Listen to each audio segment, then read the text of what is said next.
प्रिय। कहते हैं कि काशी नाम का एक नगर है, उस नगर में एक ब्राह्मण रहते थे सदानंद। बड़े गरीब ब्राह्मण थे, भक्ति भाव करने वाले, भगवान के परम भक्त थे, पर फिर भी गरीब थे।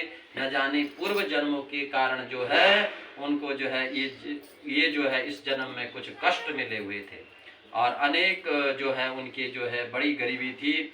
और गरीब ब्राह्मण भिक्षा के लिए गांव गांव जाते और जिससे उनका घर का पालन पोषण किया करते थे।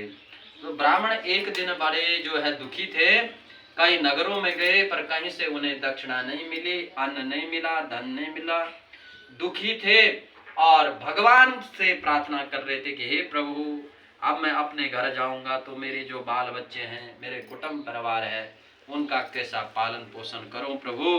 तस्यम चिंतन में बैठे हुए भगवान का चिंतन कर रहे थे, भगवान से आंसू निकल रहे थे, भगवान की जो है हे प्रभु मेरा उद्धार करें, मेरे जो ये गरीबी है प्रभु ये कैसे मिटेगी। अनेक उनको जो है करुणा में थे वो। और भगवान का भक्त जब दुखी होता है तो भगवान उसको देख नहीं सकते उसको दुख को। और भगवान ने देखा आज मेरा भक्त परम दुखी है। काशी की जो देवता है काशी विश्वनाथ भगवान शंकर वहीं पर प्रकट हुए और उन ब्राह्मण से कहने लगे कि हे विप्र क्यों रो रहा है, क्या कारण है। तो विप्र कहता है सदानंद जी कि मैं गरीब ब्राह्मण हूँ प्रभु, मेरे बच्चे जो है और मैं गरीब हूँ, इसलिए मैं क्या अपने बाल बच्चों को खिलाऊं पिलाऊं, है ना, अनेक कष्टों से मैं जी रहा हूँ। और आप क्या भगवान जो है बूढ़े ब्राह्मण बन गए। शंकर भगवान, शंकर की नगरी है, तो सदानंद के सामने भगवान प्रकट हुए, पर कैसे, बूढ़े ब्राह्मण के स्वरूप में। और बूढ़े ब्राह्मण को देखकर सदानंद जी ने नमस्कार किया, कहा आप तो जो है ज्ञानी ब्राह्मण लग रहे हैं, हे प्रभु आप मुझे कोई ऐसा उपाय बताएं जिससे मेरी ये दरिद्रता दुख दूर हो सके। तो भगवान जो स्वयं शंकर भगवान थे वो बूढ़े ब्राह्मण बने हुए थे, तो उन्होंने कहा सदानंद तू सत्यनारायण भगवान का व्रत और पूजन करना, अवश्य ही तेरा कल्याण होगा। इस प्रकार कहकर और सब विधि विधान बताई और वहीं पर जो है भगवान अंतर ध्यान हो गए। सदानंद जो है अपने घर गया, रात्रों निंद्रा, रात्रि भर उसने उन्हें नींद नहीं आई, भगवान का चिंतन भजन करने लगे कि कब प्रातः काल होगी, कब मैं गांव की ओर जाऊंगा और मुझे प्रसाद में जो पदार्थ मिलेगा जो भी मिलेगा उससे मैं भगवान सत्यनारायण भगवान का पूजन करूंगा।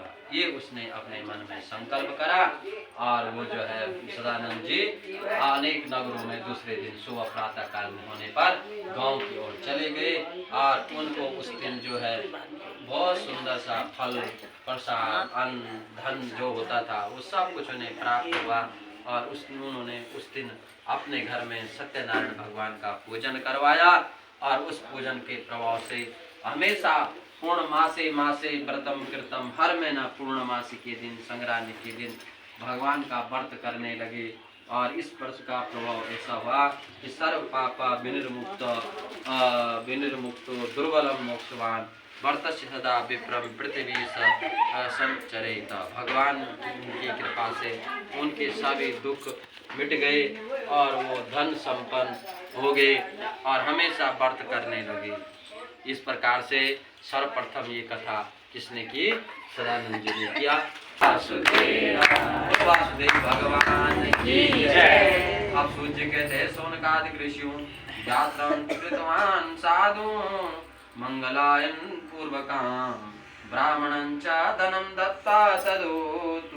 जो भक्त अपने घर में ये सत्यनारायण भगवान की कथा करते हैं कलयुग में, भगवान उनकी समस्त कष्टों को दूर कर देते हैं, धन धान्य से घर भर देते हैं और सभी कष्ट उनके दूर कर देते हैं। आज भगवान की करुणामयी कृपा से आपके घर में जो है बालक की शादी हुई, सब संपन्न हुआ, है ना, भगवान की कृपा से सुंदर हुआ। तो हमें बार बार प्रभु से प्रार्थना करनी चाहिए कि हे भगवान धन्य है आपके लिए हमारा कार्य जो है संपन्न निर्विघ्नता से संपन्न हो गया।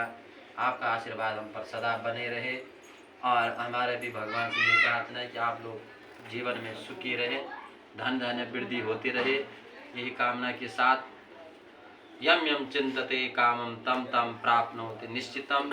जिस काम से आप भगवान का भजन, भगवान को भजोगे, भगवान आपकी इच्छाएं, भगवान आपके पर कृपा सदा बनाए रखें। यही मेरा आशीर्वाद है आप लोगों को, और भगवान की कृपा सदैव आपके ऊपर बनी रहे, यही मैं प्रार्थना करूंगा।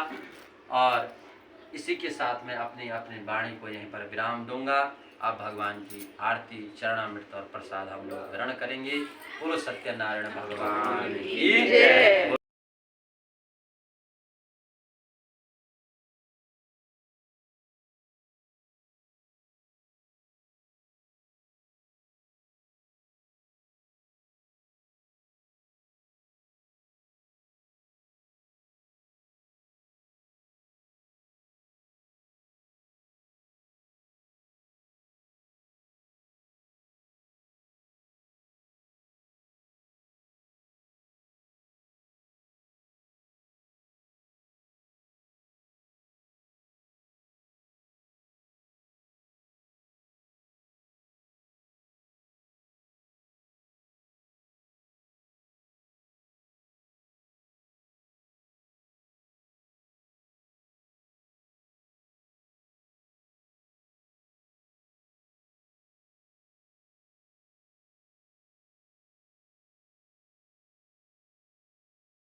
आ जाओ दोनों के दोनों।